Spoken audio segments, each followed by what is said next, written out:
میں سارے پاکستان میں پھرا, مجھے پیسے اکٹھے کرنے تھے, شارٹیج تھی, ہمیں 12 کروڑ روپیہ اکٹھا کرنا تھا ہاسپٹل کھولنے کے لیے. تو میں 29 شہروں میں گیا, ایک بڑا ڈبہ پیچھے رکھا گاڑی میں, اور صبح سے ایک شہر میں پیسہ اکٹھا کرنا شروع کرتا تھا رات تک. تو مجھے یاد ہے, اور سارا دن, حالانکہ ان دنوں میں فٹ بھی زیادہ تھا, کرکٹ بھی کھیل کے چکا تھا, تو میں شام تک میری کمر درد کرتی, ہاتھ تھک جاتے تھے پیسے اکٹھے کر کر.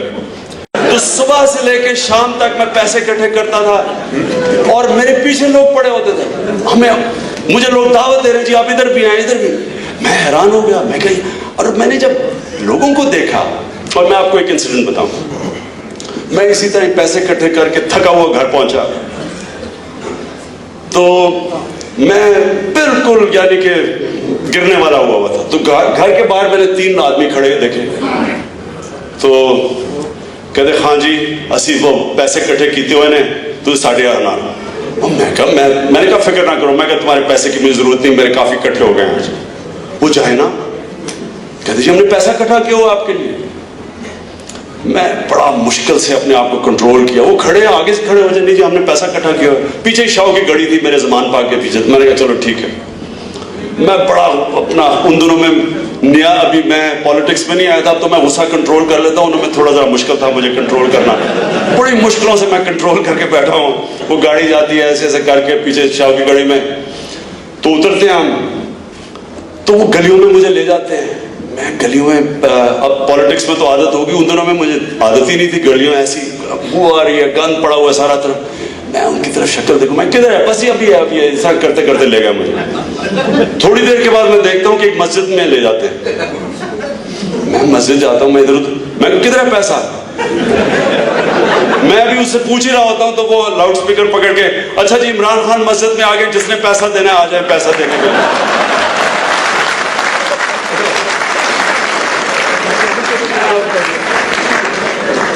بڑا میرا برا حال, میں اب سوچوں کیا کروں اسے, بڑا کنٹرول الٹیمیٹ. تو تھوڑی دیر کے بعد, ابھی میں اس سے تھوڑی ذرا تلخی ہو ہی رہی ہوتی ہے, تو میں پیچھے دیکھتا ہوں کہ ساری مسجد بھر جاتی ہے. لیکن جو میں لوگ دیکھتا ہوں, میں ان کی شکلیں دیکھتا ہوں, عورتیں, بوڑھے لوگ 10-10 روپے پکڑے ہوئے ہیں. میں, اور جنرلی مجھے اتنا افیکٹ ہوتا ہے اس سے, میں کہتا ہوں دیکھیں آپ اپنے پیسے رکھیں, آپ فکر نہ کریں, میں ہاسپٹل بنا لوں گا آپ کے پیسے کے بعد. نہیں جی ہم نے اس میں حصہ لینا ہے, اور ہماری خوشی ہے اس میں. اور مجھے 5-5, 10-10 روپے ان غریب لوگوں نے پکڑائے. تو میں نے ان سے پوچھا, میں آپ سے اسلام کی بات کر رہا تھا, میں نے ان سے پوچھا, میں نے کہا کہ آپ کیوں دے رہے ہیں پیسہ؟ اپنی آخرت کے لیے دے رہے ہیں, اپنی آخرت کے لیے دے رہے ہیں. اپنے سے ہٹ کے دوسروں کا سوچو. اور یہ جو ہمارے ملک میں پاور ہے, ہمیں سمجھ ہی نہیں ہے کہ یہ جو لوگ ہیں یہ بہت بڑے, آپ کے طاقتور آپ کے پاس قوم ہے. میں آپ کو ڈاکٹر اشفاق احمد خان کا پتہ نہیں آپ نے کتنوں نے سنا ہوگا, بہت بڑا پاکستان کا انٹلیکچوئل تھا. تو ڈاکٹر اشفاق احمد خان مجھے ایک دفعہ کہانی سنا رہے, کہتے کہ میں ایک دفعہ گیا چائنا چیئرمین ماؤ کو ملنے, کیونکہ ان کا بڑا ہیرو تھا چیئرمین ماؤ. تو کہتا ہے چیئرمین ماؤ کا ایک دن ہوتا تھا جو یانگسی دریا, دی گریٹ پاتھ, وہ دریا کو پار کرتا تھا.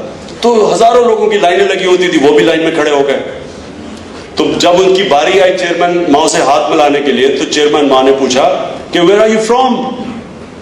اس نے کہا پاکستان. تو کہتا ہے چیئرمین ماؤ اس کو کہتا گریٹ کنٹری. تب ڈاکٹر اشفاق احمد خان سوچے کہ کیا یہ واقعی سیریسلی کہہ رہا ہے, کیا میرا کوئی مذاق تو نہیں اڑا رہا. کیونکہ آپ کو پتہ ہے ہمیں تھوڑی سیلف اسٹیم کا تو ہمارے حکمرانوں کی وجہ سے پرابلم ہو گیا, کیونکہ وہ کہہ دیتا I'm Italian, وہ بڑا خوش ہو جانا تھا. تو کہتا ہے اٹس اے گریٹ کنٹری. اور پھر کہتا اس نے مجھے ایک واقعہ بتایا, کہتا اس کا ایک ایمبیسڈر تھا جو کراچی کے اندر, ایک برج پارٹنر تھا اس کا. تو ایمبیسڈر, چائنیز ایمبیسڈر اور برج پارٹنر جب برج کھیل رہے تھے, تو ایک دن وہ دیکھے کہ بڑی گرمی میں وہ جائے غسل خانے میں, اپنے اوپر پانی پھینک کے پھر آ جائے. تو اس نے اسے پوچھا کہ واٹس دا پرابلم, کیا مسئلہ کیا؟ کہتا میں پانی نہیں پی سکتا, گرمی بڑی ہے. اس نے کیوں؟ کہتا میں نے روزہ رکھا ہوا ہے. تو وہ چائنیز کہتا کہ چپ کر کے اس بہانے میں جا کے پانی پی لو، کس نے دیکھنا ہے؟ تو وہ جب اس نے کہا نا کہ یہ، تو چیئرمین ماؤ کہتا کہ جن لوگوں میں کسی ایک سپیریئر پاور کے لیے اس طرح کی سیلف ڈینائل ہے، یہ بڑی تکڑی قوم ہے، لیکن تمہیں ابھی نہیں پتا یہ۔ اور یہی میں نے اس مسجد میں دیکھا، اس مسجد میں نے دیکھا کہ جن لوگوں میں قربانی کا یہ جذبہ ہے، یہ بڑی تکڑی قوم ہے۔ جب زلزلہ آیا تو میں دوسرے تیسرے دن پہنچ گیا، میں نے اپنی آنکھوں سے جو سینز دیکھے ہیں، اب میں یہ ہیٹی میں جو زلزلہ ہے یہاں کے سینز دیکھیں، اور میں نے جو وہاں بالا کوٹ میں پہنچا وہاں سینز دیکھے۔ 3 میل کا پہلے تو گاڑیوں کا کیوں لگا ہوا تھا، 3 میل کا، اور سارے جگہ لوگ، کوئی بوڑھے بچے نوجوان امیر غریب جس کو جو ملے وہ سارے پہنچ گئے۔ ایک گاڑی کے اندر مجھے یاد ہے سوزوکی کے اندر ایک آدمی کی صرف شکل نظر آ رہی تھی، باقی سامان سے بھری ہوئی تھی ساری سوزوکی۔ اور وہاں میں نے جو لوگوں کا جذبہ دیکھا، یہ جو لوٹ مار آپ دیکھ رہے ہیں یہ کہیں وہاں نہیں ہوئی۔ لوگ تحمل میں بیٹھے، لوگوں کے اندر ایک جذبہ تھا قربانی کا، جو لوگوں نے دل کھولا سارے۔ ہمیں جو وہاں حادثہ ہوا تھا، یہاں تو ایک شہر میں ہوا نا، وہاں تو اتنا سپریڈ آؤٹ ایریا تھا، پہاڑی علاقے تھے، گاؤں تھے، تو جس طرح لوگوں کا جذبہ تھا، اور جتنی حکومت نہیں تھی اتنی زیادہ پبلک گئی تھی۔ تو یہ ہمارے پاس ایک بہت بڑی قوت ہے۔ یہ لوگ اگر جس وقت موبلائز ہو گئے، یہ آپ حیران ہوں گے کہ یہ لوگ کیا کیا پرفارم کر سکتے ہیں۔ اور میرا یہ ایمان ہے کہ انشاءاللہ یہ وہ پاکستان بنے گا جو کہ ایک ماڈل سٹیٹ بنے گی، ایک انشاءاللہ وہ سٹیٹ بنے گی